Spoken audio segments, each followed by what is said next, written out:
Welcome to MMA on the Rocks. My name is Bill Welker. You are listening to episode 149 of the podcast. Today is Sunday, July the 14th, and we are coming off of a fight night from Sacramento, California, UFC Fight Night 155. Germaine to Randamie and Aspen Ladd in a bantamweight, probably title contender eliminator. But before we get into that, let me introduce my co-host, all the way from what is probably getting to be sticky and humid New Jersey, Jeff, the Animal Wilson. Jeff, how you feeling on this late Sunday evening, my friend? It's a later episode than we're used to doing. Bill, I'm awesome. I'm enjoying my summer break. Today was actually not too bad. It was a little breezy today, so it was a good day. Yeah, I don't know what that's like, man. It's you're wearing the air like a coat for the rest of the summer here in Florida. I went to Busch Gardens yesterday. I'm a frequent visitor of Busch Gardens. We have an annual pass. We like to take the baby, and the wife's cousins were in town with their kids, so we took all the kids to Busch Gardens. It was hot as fuck, man. And we had to wait so long on the lines. Like usually we go during the off season when you could just walk on all the rides, but we want to, do something nice for the kids. So we took them all there, and, I waited on the lines for the roller coasters with them. It was worth it because the kids all had a good time, and, the baby got to hang out with her cousins, and all the kids were really, really cute with the baby and everything. But man, I think my balls are still sweating. It's a rough climate, man. I don't think people were meant to live here, but yet here we are. So a couple of housekeeping things. You guys may or may not have noticed that there was an episode on Friday. I know some of you don't usually look for the episode until Monday morning, and you listen on your commute to work or while you're working Monday morning or getting ready for work or whatever it is you guys do. However you consume the show, we do appreciate that you're consuming it at all. But I did post an episode on Friday. It was an interview with Ultimate Fighter alumni from season 22, Billy Quarantillo. He was on Urijah Faber's team on that season. It was the Team USA versus Team Europe. So you may remember him from that. He's also the King of the Cage lightweight champion. He recently dropped down to featherweight, and he's going to be on Dana White's Contender Series next Tuesday. So a week from Tuesday, that will be July 23rd. So make sure you guys check that out and give some support to Billy. He's a fighter in our Gracie Tampa network. He trains out of Gracie Tampa South. So if you remember him from the show, check out some of his fights and definitely tune in. Let's get the numbers up. Let's make this the most streamed episode of this season, which has been pretty good. The Contender Series. We haven't been talking about it here on the show, but I've been watching every week. Like last week, they gave out 5 contracts, but let's get the streaming numbers up for Billy, because he's a really exciting fighter. He puts it all on the line every time he gets in there. Never been in a boring fight, and it was a really great interview. I had a good time talking to him. So go out and go and check that episode out. That was episode 148 from Friday. So if you missed that one, go back and check that out, and let's get the numbers going for Billy Quarantillo, because he's an exciting fighter, and I want to see him get his shot in the UFC, because I know how hard he works. I know the kind of time he's been putting in, so I'm hoping it pays up for him. He's got a tough opponent, though. Camuelo Kirk, the guy has never been finished, and all of his victories have come by way of finish. So that's going to be an exciting fight, however it goes down. These are two guys who look to get the finish every time they're in there, so make sure you guys tune in for that. Again, July 23rd, you catch that on the ESPN Plus app, and I believe the replays are on Fight Pass. I know I told you guys the wrong information at one point because I thought it was going to be on Fight Pass, but ESPN Plus. So check that out. If you get it for anything, get it for this fight. It'll be worth it. Do the free trial and then cancel for all I care, but just get those streaming numbers up for Billy Quarantillo. And then one other announcement, I guess. So 2 days from now, July 16th will mark 3 years of MMA on the rocks. And I gotta say, uh, I fucking really enjoy doing this, Jeff. This started out, we would just be training jujitsu together back in Fort Lee, and we found out we were both MMA fans, and we would go watch the fights, and we spent a lot of time talking about the fights and breaking them down and doing our shitty analysis and over some adult beverages. And that's just how this show was born, man. We just love this sport. We'd love some fine booze. It's Scotch month this month, which I'm gonna get into a little bit later. And we had a lot of great drinks. We've had a lot of great laughs, and we had a lot of good times over the last 3 years. I do appreciate everybody who's been with us from the beginning, who's been listening from episode 1 when we were just terrible. And I don't know how much better we've gotten since then, but I know there's a lot more of you listening now, and I appreciate the fuck out of every single one of you. I know Jeff does too.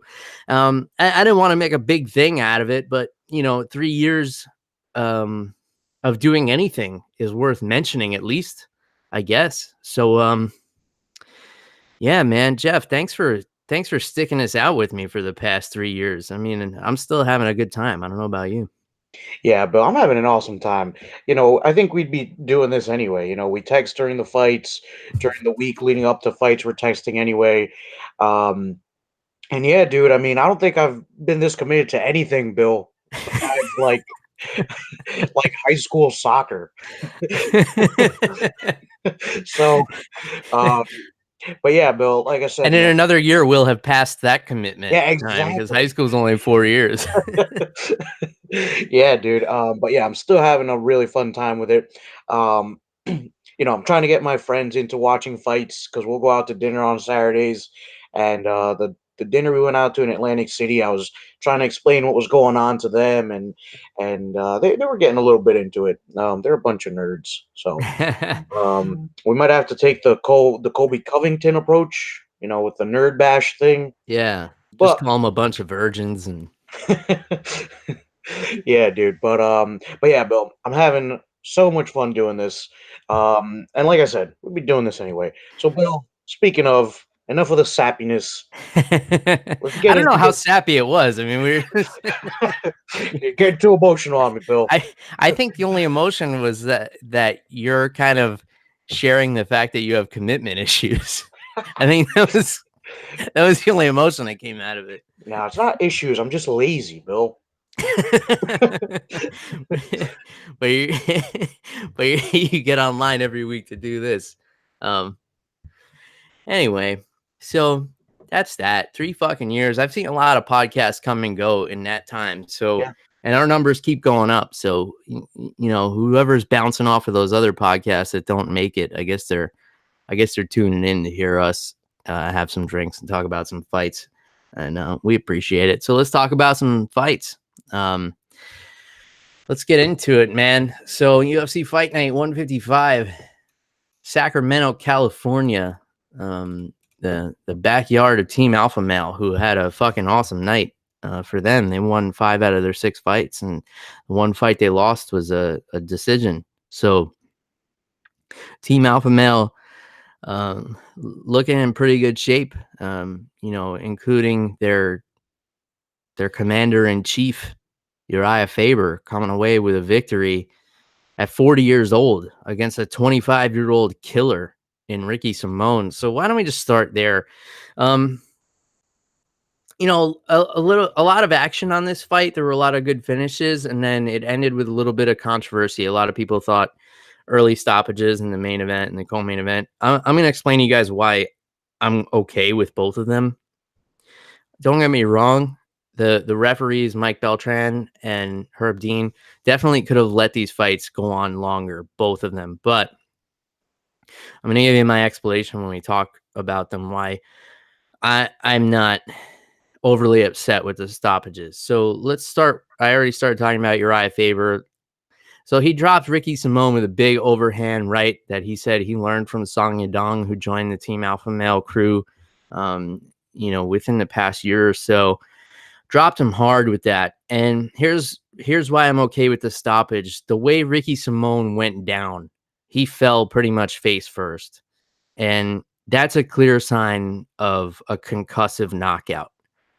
So as soon as Mike Beltran sees that, and also keep in mind, Mike Beltran was standing behind Ricky Simone, so he didn't even see that Ricky Simone didn't actually hit his face on the canvas, but it looked close enough to him doing that. Faber then followed up, and yeah, Ricky Simone was kind of counter grappling a little bit. But then he was also still trying to go for a single leg when Mike Beltran was on his back, pulling him off of Faber, which tells me that he was not totally within his wits. Um, I wasn't happy with the crowd reactions. Like, they went crazy for Faber with the stoppage that was kind of a little early, and then they booed Germaine to Randamie, which was like pretty much the same thing, maybe a little bit more egregious of an early stoppage, but um I was okay with it because of the way he fell. To make a short story of it, because he was falling face first, and he was on the Bambi legs, and then Faber coming in and was finishing with some big shots, and the fact that he was still a little drowsy when Beltran was trying to pull him off, and he wasn't even aware that Mike Beltran was trying to stop the fight. That's why I'm okay with this stoppage. What can you say about Urijah Faber, man? 2 years on the shelf, 40 years old for a bantamweight is fucking insane. If this were a heavyweight fight, I wouldn't even bat an eye that he was 40 years old. But some of you may remember a couple of weeks ago, I had John Beneducci on the show, the Manimal, and he is the oldest winning featherweight in Bellator history. And think about how crazy this is. To put it into perspective, Bellator is where fighters go to die. It's like um, it's like a nursing home for MMA, and they have older fighters, but yeah, at the lower weight classes, it's just not sustainable. To be 39 as a featherweight is crazy. So think about 10 pounds lighter than that as a bantamweight, 40 years old, getting a knockout victory in a co-main event against a top 15 fighter who is a killer in Ricky Simone. This is not a light fight that they just fed to Urijah Faber to come back in his hometown. I mean, Ricky Simone is legit as fuck. Um, so I went on a little bit of a rant there, but give me your thoughts on this fight, Jeff. No, Bill, you're absolutely right, dude. Ricky Simone, a complete animal in this bantamweight division, and Uriah Faber came in and got his fastest knockout of his career in 46 seconds, dude. At the age of 40, I mean, what can you say about that, dude? I wish that I looked the way Uriah Faber does now, and I'm 13 years younger than him. Um, the dude looked fantastic in there. I was a little worried at first because he had his hands down a little bit. He was taking a lot of shots, and then he just dropped Ricky Simone. And I agree with you, Bill. I didn't think that was a bad stoppage. My opinion on the main event's a little bit different, but Uriah Faber looked great in there. Um, I don't know why he came out of retirement. Like we said last week, he doesn't need to. Mm-hmm. He's a very, very smart person. He's got a couple businesses unrelated to fighting. Um, Mm-hmm. he's got a clothing line. I think he's got a construction company. So Mm-hmm. he's pretty much set in terms Yeah. of financially, and maybe he just got the itch and need to scratch it. But Yeah. He also runs a little gym called Team Alpha Male. who are those guys? but but in all seriousness, man, Faber looked great. I wouldn't be mad at him if he took another fight after this Mm-hmm. because I'd love to see him get back in there, man. But good for him, dude. I loved watching him get into the octagon again. As much as I am a fan of Dominic Cruz, I'm a fan of Uriah Faber as well. Mm-hmm. I'd love to see them face off a fourth time if that's possible. Yeah. But That would be interesting. I mean, Faber called out Henry Cejudo.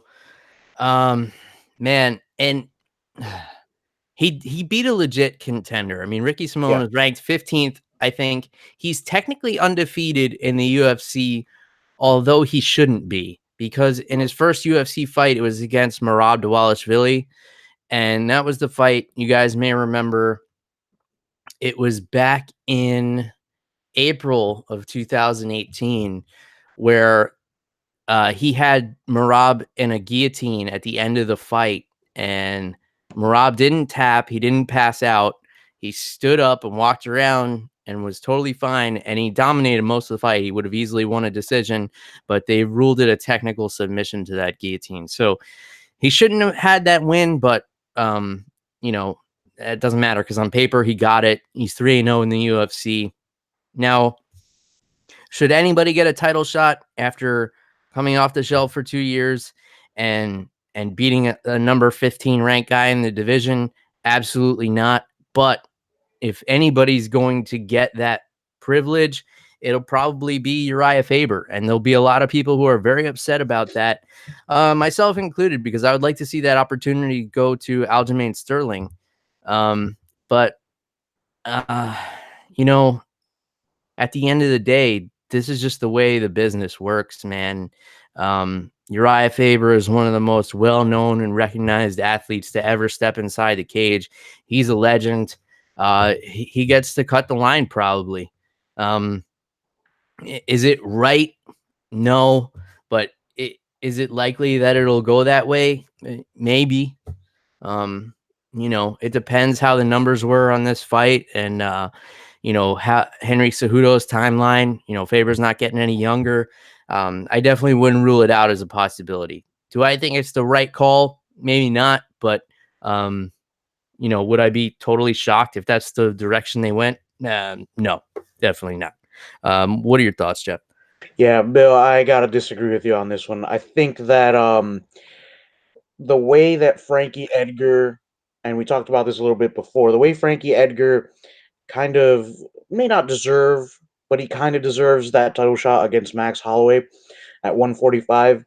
I think that same logic applies here. Uriah Faber, it's not like he retired too late. It's not like he had a bunch of losses on his record and then retired.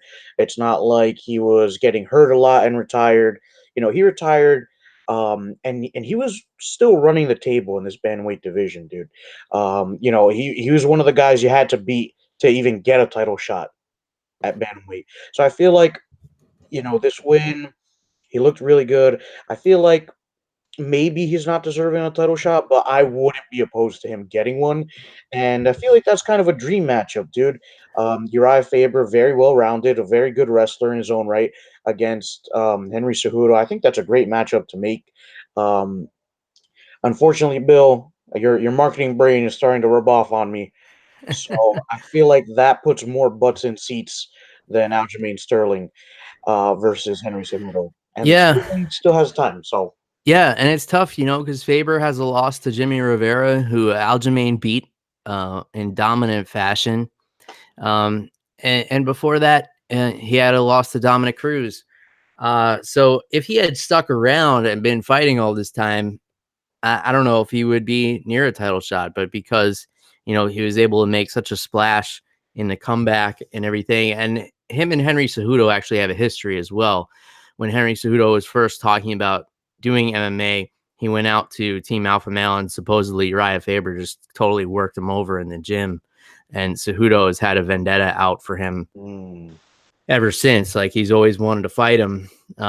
So that's another thing that can make it happen. If the champ wants to put it together, the triple champ might make it happen. So just be prepared. All of you guys who are so gung-ho about following the rankings and everything, just remember that the rankings are a completely made up entity.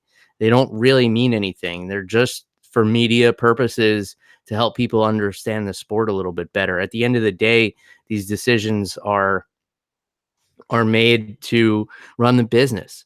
And the fucked up thing about MMA fans is there's going to be a lot of people who were rooting for Holly Holm and wanted to see her get that title shot against Amanda Nunes last week. And, it's the same thing. She had lost, 4 of her last 6 or whatever it was. And, rankings wise, she shouldn't have been in there with the champ, but, she's got the name recognition and everything like that. So just keep all these things in mind. Just don't get too caught off guard when something happens that seems to be out of the ordinary. Like, I just don't want you guys to be surprised. In any case, Speaking of surprised, Aspen Ladd was kind of surprised when the fight was stopped by Herb Dean 16 seconds into the main event against Germaine Randamie. So Germaine Randamie dropped Aspen Ladd with a really clean shot, and it put her on her butt. And Aspen Ladd immediately scooted back. Randamie swooped in with a second shot that seemed to like barely glance the chin, and it looked like it hit her in the chest. And Herb Dean jumped in.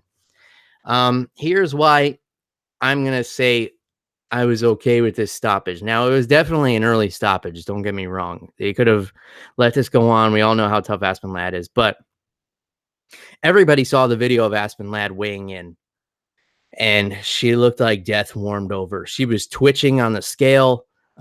She had to weigh in completely naked. She looked totally sucked out. She looked like she was going to have organ failure.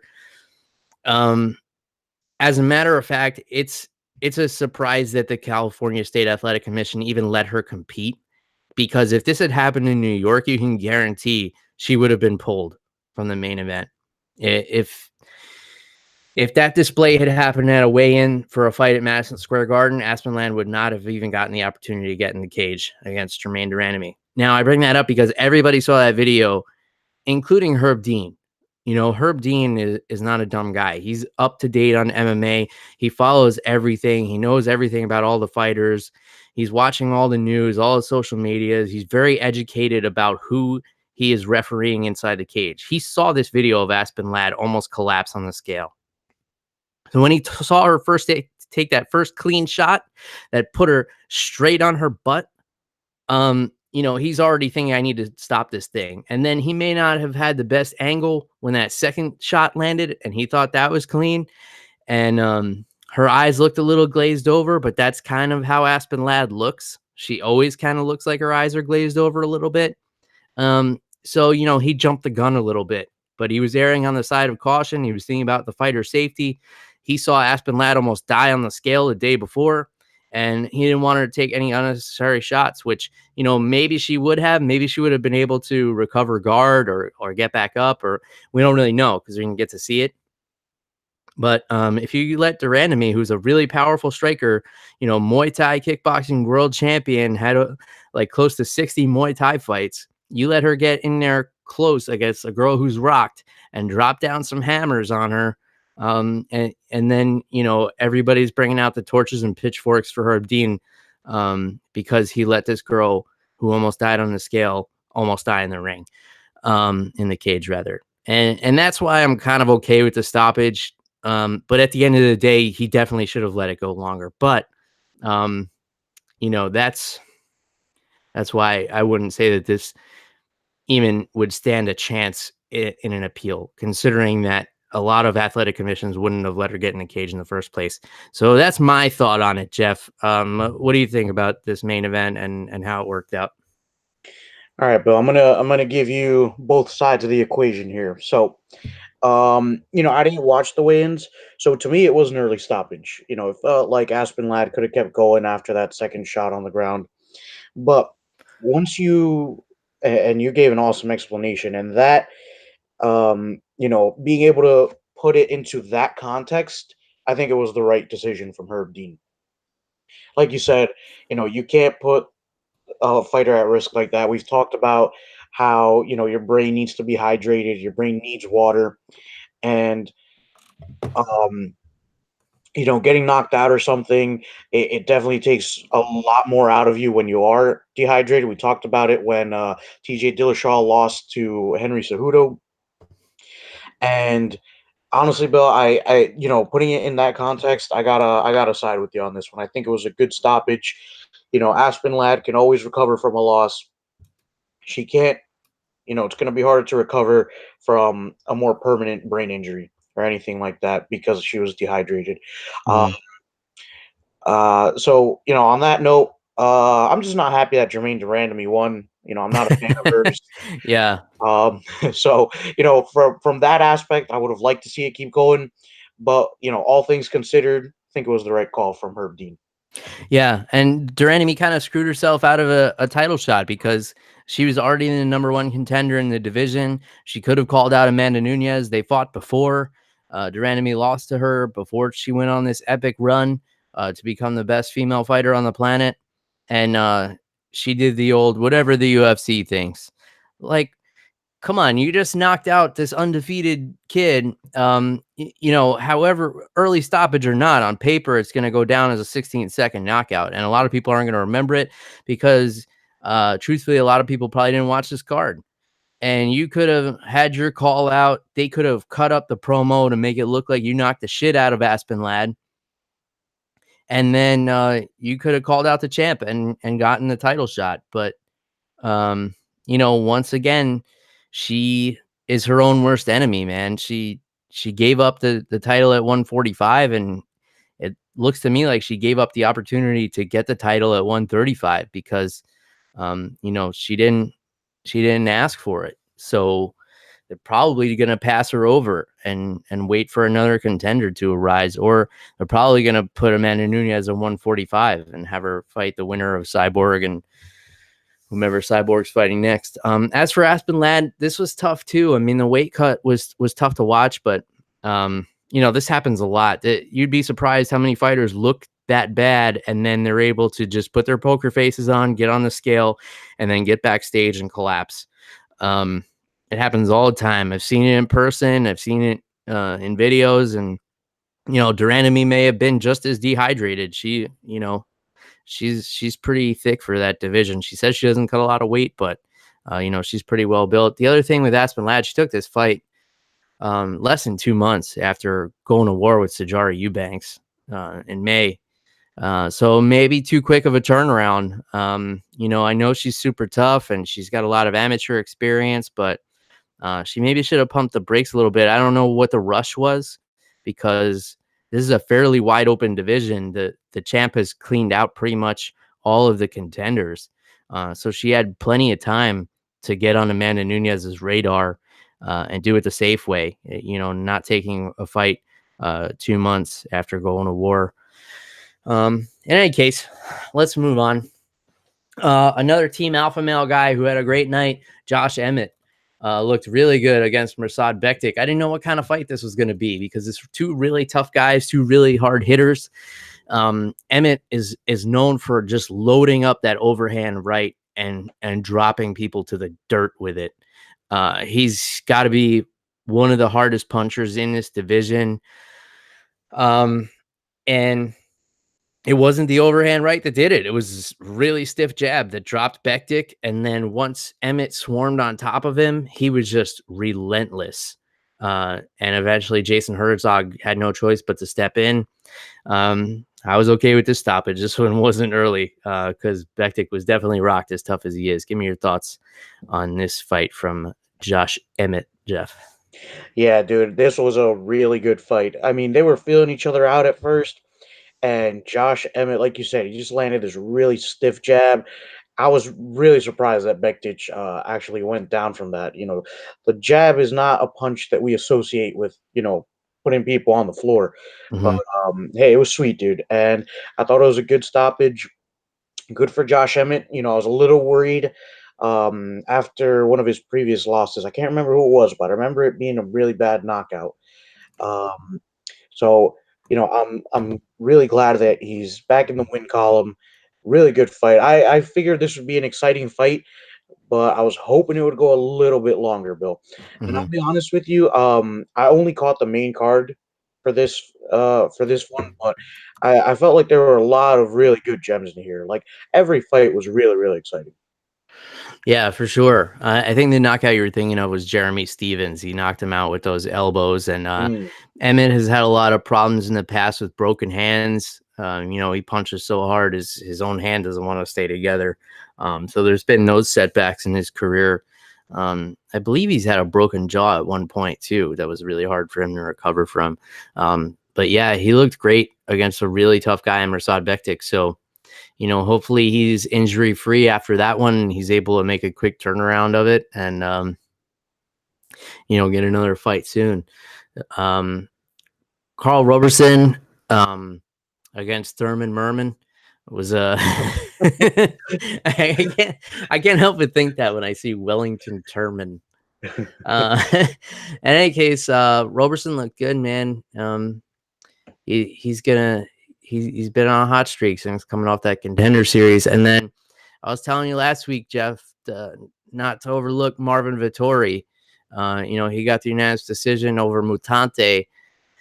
A lot of people probably would have thought on paper Mutante would have destroyed him, but Marvin Vettori went to distance with Style Bender, the interim champ, and it was a split decision, close fight. So you can't count him out. And he looked good in there against Mutante. And then another unanimous decision, John Allan Arte against Mike Rodriguez. So out of those 3 fights, Jeff, which one you feel like talking about the most? But I'm gonna throw 2 of them at you because these were phenomenal. I was glued to my screen when I was watching them. Karl Roberson versus Wellington Turman, I really want to go over, and definitely Marvin Vettori versus Cesar Mutante Ferreira, because both of those fights, um, seeing them back to back, I thought that each one could have been the fight of the night up until I saw the other one. To put it simply.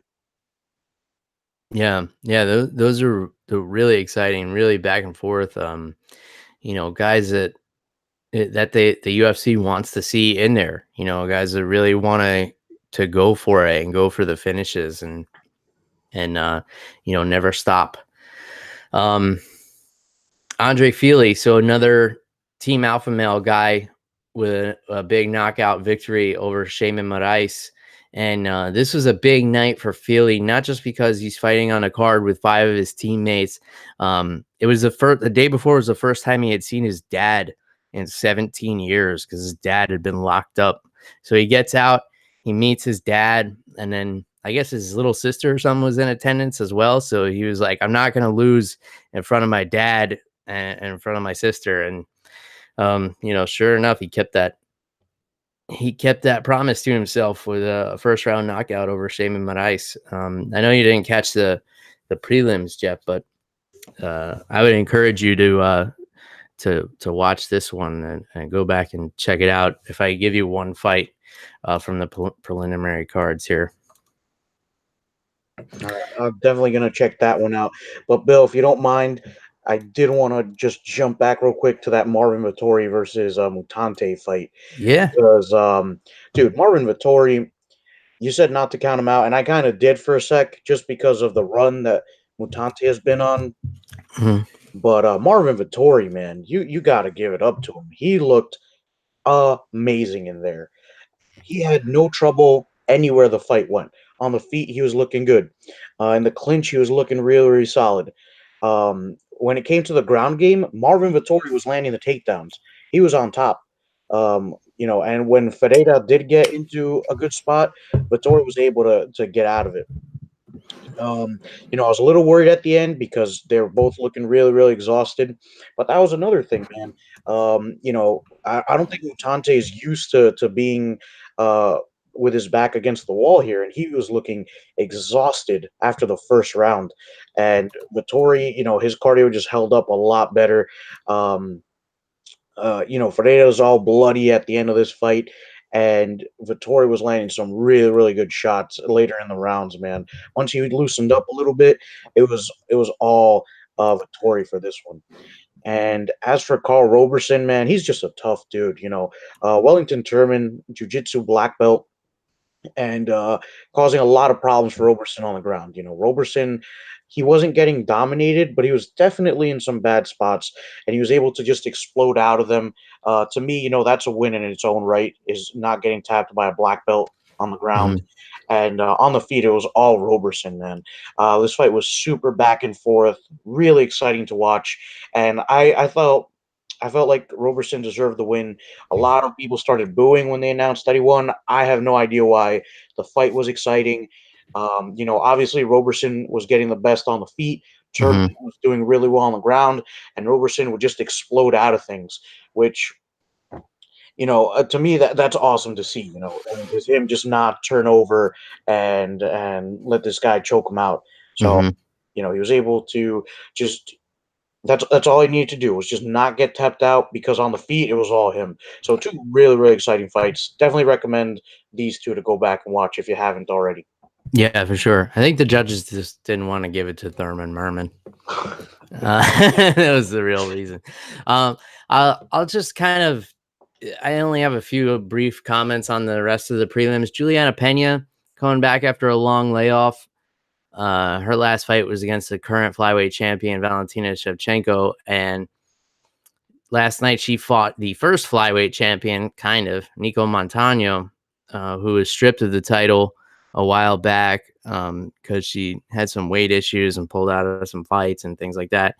A lot of people thought Pena would easily submit Montano, but I wasn't seeing that going into this fight. You know, Montano is someone who has always been, if you watched her on The Ultimate Fighter, someone who came through in fights that she was supposed to lose and fights that she was supposed to get dominated in. It's kind of her MO. And she didn't get the victory here. Pena got the unanimous decision, but, you know, she survived some really tough spots in this fight. And, you know, she looked like a decent contender. I think she can probably bounce back if she figures out, you know, her weight and whatever else she had going on. And it's good to have Juliana Pena back and active again because she was exciting in the past with two Ultimate Fighter winners, the first Ultimate Fighter winner and the first flyweight champion and Ultimate Fighter winner, Nico Montano. Ryan Hall and Darren Elkins. This is a fight I was really intrigued by. And, you know, I kind of thought it would be either Darren Elkins grinding out a 3-round decision or Ryan Hall catching a slick submission. If you told me the way this fight went down, I would never have believed that Ryan Hall would outstrike Darren Elkins, but that's exactly what happened. He was throwing spinning wheel kicks and spinning kicks to the liver and spinning back fists, and he would throw this spinning shit and then drop down immediately into an Imanari. Which is his signature move. For those who don't know, it's basically a roll into a leg lock position to get his famous heel hook and get into his 50-50 leg lock position that he became famous for on The Ultimate Fighter season 22. He happened to be on the same season as Billy Quarantillo, who I interviewed last week. And he's been training with Faraz Zahabi, though. And that was something that Billy told me in an interview on Friday. I wasn't aware of that. And he told me that he had been going up and spending some time training at 50-50 with Ryan and saying that his wrestling and his striking were very underrated. And I got to be honest, I thought he was just trying to say nice things about his buddy. But yeah, Ryan Hall outstruck Darren Elkins. He won the first 2 rounds handily. And the reason he's able to throw so many wacky moves is because he's not afraid to end up on bottom because that's where he's best. And, you know, a couple of times Darren Elkins could have engaged and he chose not to, probably wisely. I would have thought Darren Elkins would be reckless and even try to take Ryan Hall down, but he didn't do that. He tried to play it smart, but I think he was so worried about that Imanari roll that he kept getting caught with these big shots. And I don't know that he was in danger of getting knocked out. He got wobbled a couple of times because he wasn't expecting these spinning wheel kicks to the head and stuff. So Ryan Hall looks great. His striking is definitely much improved from his days on The Ultimate Fighter. He looked very solid in this fight. My only problem with it was the 3rd round where he kind of knew he had it locked up and he was running away from Darren Elkins, like turning his back and running. And this is something that is a huge pet peeve of mine. I feel like there should be something in the rules about this. There should be some kind of formal warning and after a warning, possibly a point deduction. Because this is something that like you can't, I understand if you're winning 2 rounds and you're up and you want to get that decision, but you can't just not engage in a fight for an entire round. And he didn't do it the whole round, but you know, actually had his back turned to him and ran in the opposite direction. And I'm a fan of Ryan Hall. I've defended him times where a lot of people in the media have criticized him, but yeah, that was something that I was like, oh, why is he doing that? He looks so good in this fight. So he did lose that 3rd round on 2 of the judges' scorecards, which I think rightfully so. He looked confused when he heard the 29-28 score, but I think 2 of those judges got it right. But other than that, Ryan Hall, phenomenal, man. It's scary to think the guy is so good on the ground, and now he's got some weapons on the feet. I would say go back and watch this this fight because it's definitely surprising to see this performance from Ryan Hall. Any thoughts, Jeff? Yeah, Bill. I mean, even before we started recording here, you asked me if I saw his fight, and I said no. I didn't want to fall asleep so early. And and yeah, after hearing your breakdown, I think I'm gonna have to go back and check this out because I myself have been critical of Ryan Hall just because, um, in the last couple of years, it feels like jujitsu has gone away from trying to outposition people, and it's gone more towards who can get a leg lock first. Hmm. You can be in a bad position and get a leg lock on somebody.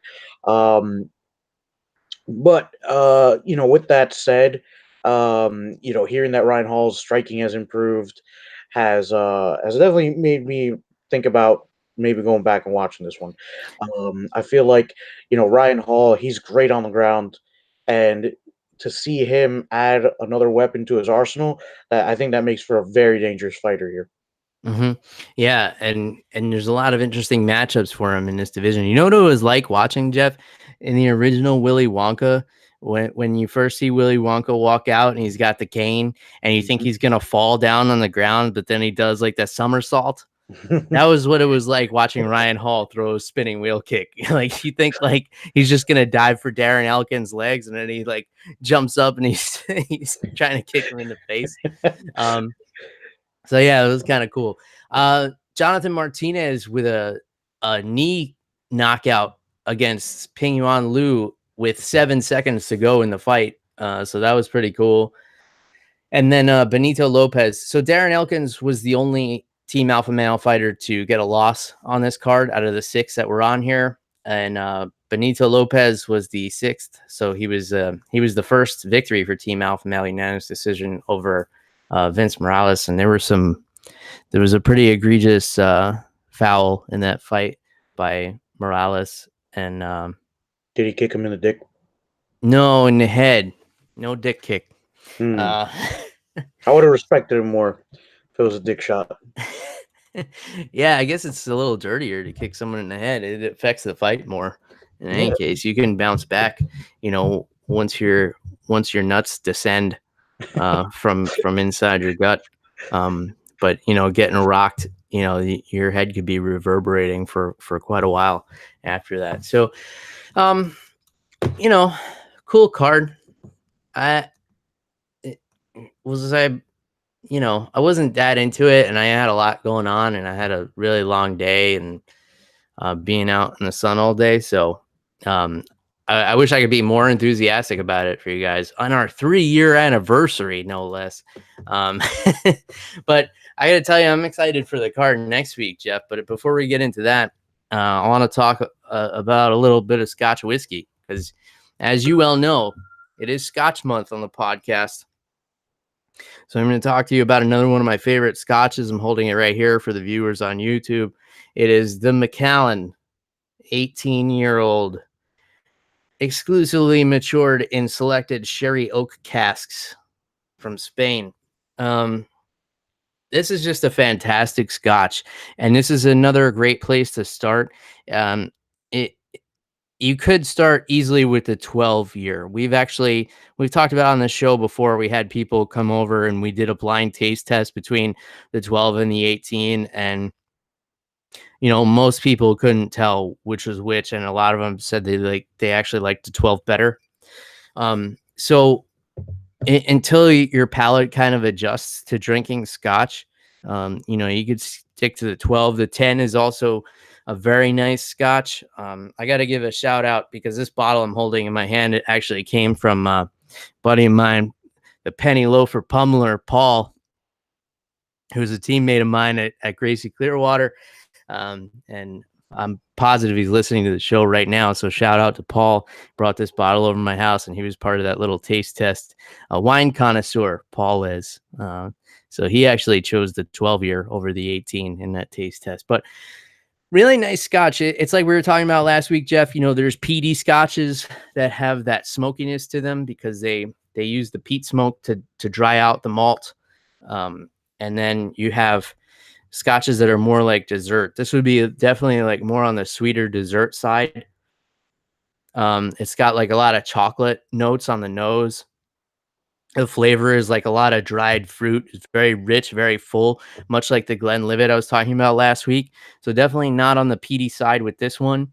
It is a Highland single malt Scotch.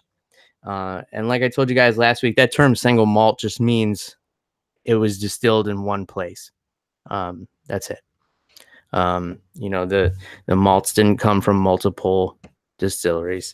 But yeah, it's got a real smooth finish with a slight burn. It's got that dried fruit, a little bit of vanilla. And Jeff, you have actually sipped on this one before, so you can have a little bit of commentary here if you so choose. Yeah, I'm a fan. I like the vanilla. I like that there's a little hint of fruitiness in the Macallan. Definitely up there as one of my favorites. Yeah, yeah. So if you're looking to get into scotches, I would recommend go to a bar that has a good selection and maybe get a pour of the 12-year or the 10-year, or maybe go and pick up a bottle that if you want to splurge a little bit and have a night. Goes great with like a mild tobacco cigar, like a sweet cigar. Nothing with the tobacco aged too much, like a Maduro. I would go with more of like a sweet tobacco to go with this one. But yeah, it's a great sipping scotch, great for dessert. And the hits keep on coming, Jeff. We got to talk about these fine scotches because somebody out there seems to think that I don't know my booze. So we got to dedicate an entire month to proving them wrong. And we'll keep on rolling through Scotch month till the end of July. And in the meantime, I get to enjoy some really tasty beverages from across the pond. And let's get into UFC on ESPN 4.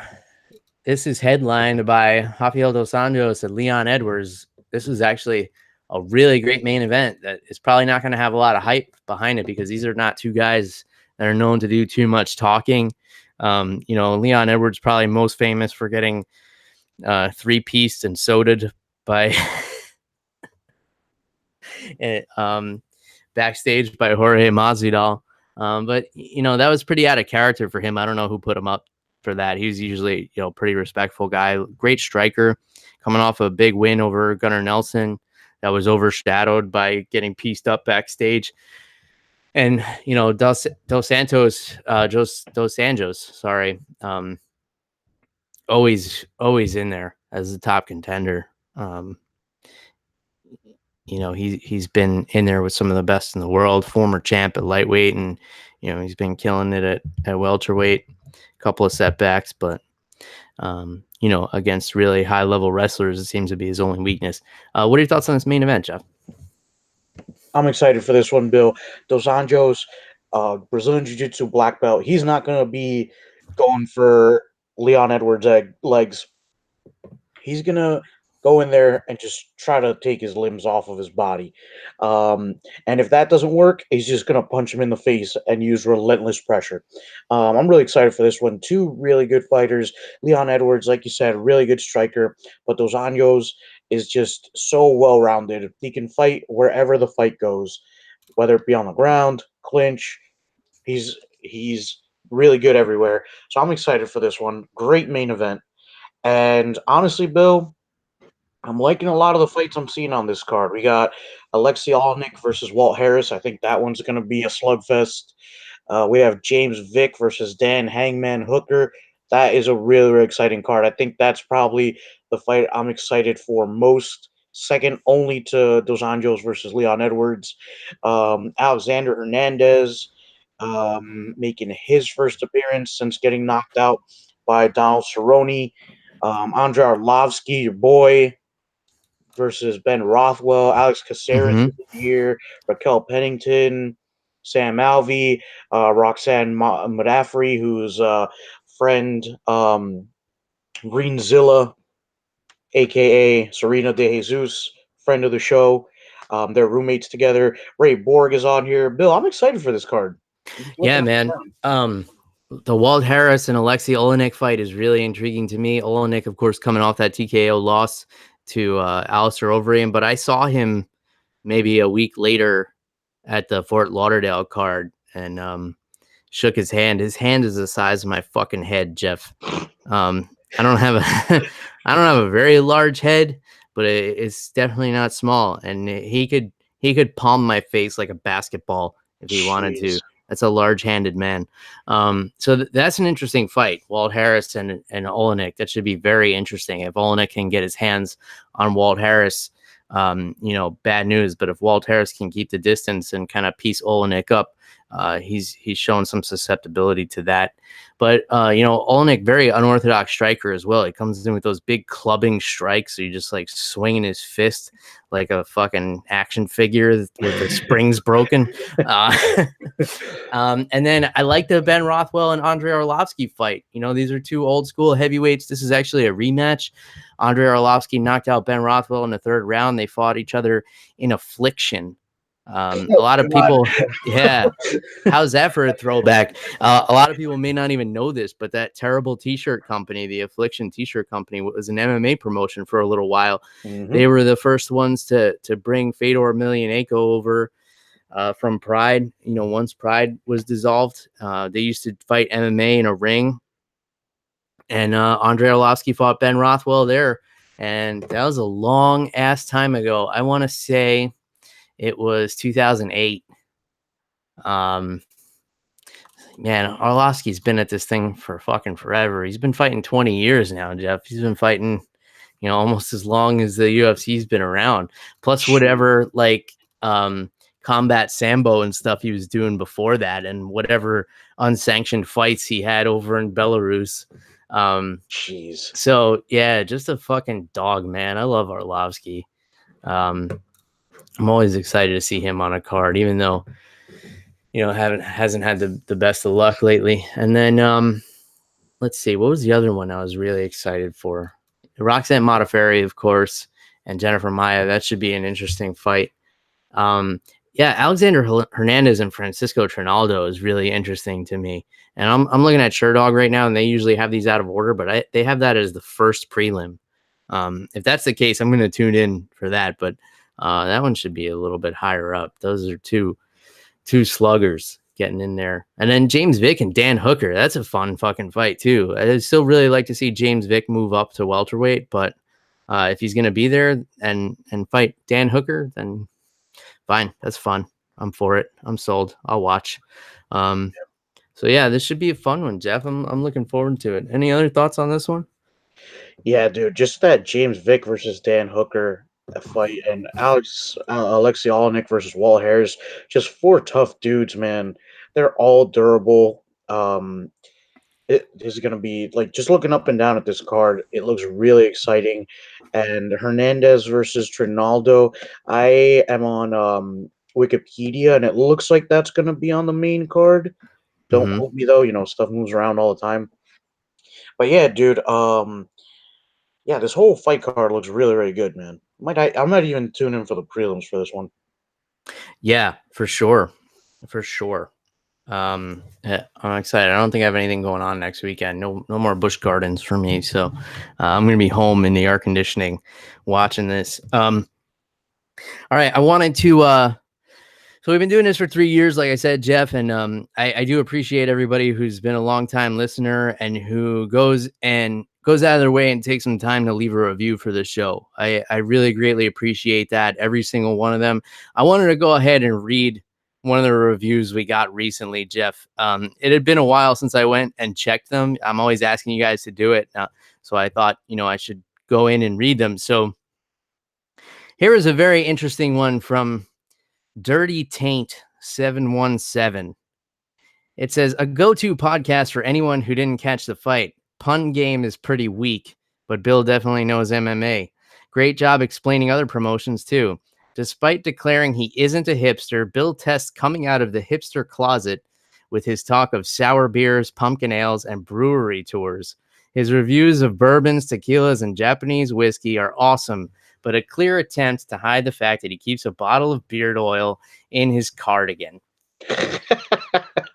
Here's the interesting part for you, Jeff. Jeff is a great co-host, though he mispronounces fighters' names unless he wants to bang them. Who knows? It may pay off for him one day. Definitely a go-to MMA podcast. And I found this fucking hilarious. I posted it on my Twitter and I put a screenshot of my Instagram story because it was so funny. And it was good because obviously Dirty Taint 717 was trying to shit on us here, but they also show that they're a long-time listener because they brought up some things that we haven't talked about in a while. And whoever they are, they gave 5 stars. So I don't really care what you say in the review. And if it's really funny, I'll read it on the air. So get on there. If you leave us 5 stars and you say some funny shit, I'll read it on the show. And I plan to check these a lot more often. And I think it puts a fun twist on it. Go ahead and make fun of us. We have thick skin. And that's why we're able to do this. That's why we've been sticking around for 3 years. If I gave in to all the people who have trolled us over the last 3 years, we wouldn't have lasted very long at all. But, I enjoy a good ribbing, Jeff. I can take it. I've got a sense of humor, despite what they say about me sometimes. So thanks for the 5-star rating, Dirty Taint. And, I hope you get your taint cleaned. Yeah. I don't know what else to say. I do own beard oil, for the record. I I knew it. I've never purchased it. It's been given to me as a gift, and it does help with dry skin. Maybe I am more of a hipster than I ever thought. And maybe I needed a rating on my podcast to bring this realization to light. But in any case, I do appreciate everybody who takes the time, especially to write such a thoughtful review that both compliments and shits on us at the same time. So if you guys have some creative things to say, please do leave us a 5-star rating. It really does help us out. And, I'm planning some big things. I've been doing some interviews, and last couple of weeks we've been getting 2 episodes out a week. And, it's extra time, but if it's something you guys are interested in, let me know. Reach out on social media and let me know if you want more content or what you want. If you want more interviews, if you want a different segment, we've always been open to suggestions. If you think I don't know about scotch, then I'll do an entire month talking about scotch. So if there's any booze you want to hear about, if there's any fight news you want us to focus on, we usually stay away from the drama and everything like that. But speak your minds, people. We love to hear it. Even if you're calling us hipsters. In any case, if you want to reach out to Jeff on social media, you can do so at animal_Wilson on Twitter and Instagram. Don't forget, the animal is on Instagram now, so make sure to be giving him a follow on there. If you want to get a hold of me, it's at MMA on the Rocks, Facebook, Twitter, Instagram, all that good stuff. You can go to MMAonTheRocks.com. You can send me an email, MMAonTheRocks@gmail.com. And that's it, man. Anything you want to get off your chest, Jeff, or can we let the people go? Yeah, I mean, as for my section of the review, I felt it was accurate, Bill. I did too, Jeff. I mean, whoever said that has been listening for a while, because that was some detailed analysis. It really was. And Dirty Taint seems to know you better than you know yourself. I think so. Yeah. So cheers, everybody. Goodbye. Yeah. In that case, cheers, everybody. Goodbye. Don't forget to check out Contender Series July 23rd. I'll remind you guys next week too. And once again, cheers, everybody. Goodbye.